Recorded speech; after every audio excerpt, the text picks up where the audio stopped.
Скопските ученици над трето одделение нема шанси од 1 октомври да седнат во училишните клупи. Во интервју за Радио Слободна Европа, министерот Филипче е категоричен дека училиштата со мал број класови и ученици може да побараат дозвола, но скопските нема да ја добијат.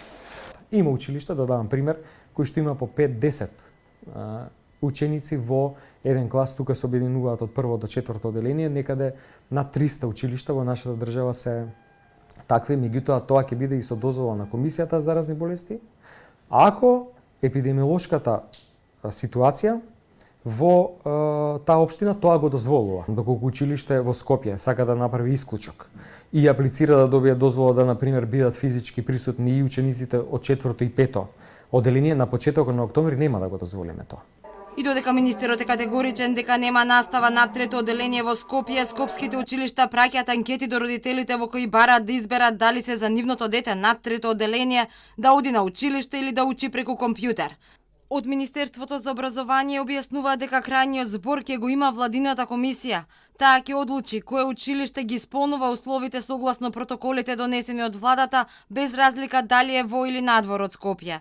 Оваа комисија е составена од представници од Министерството за образование, Министерството за здравство и Канцеларијата на председателот на владата, велат од Министерството.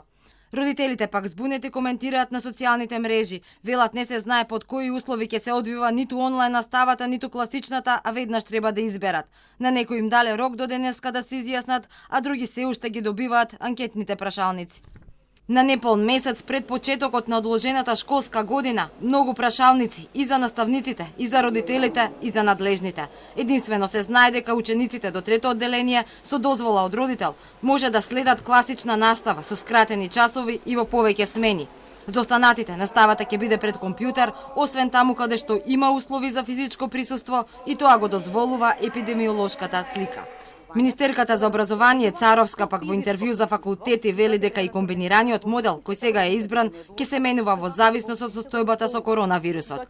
Не сме да се дозволи црно-бела слика и исклучиви позиции во кои ќе се одлучува за избор или здравје или образование на децата. Категорична е Царовска. Образование најави дека ќе има појасна слика на средината на септември. Колку училишта ќе ги отворат вратите, за колку ученици, има ли услови и за класична и за онлайн настава, се уште се анализира.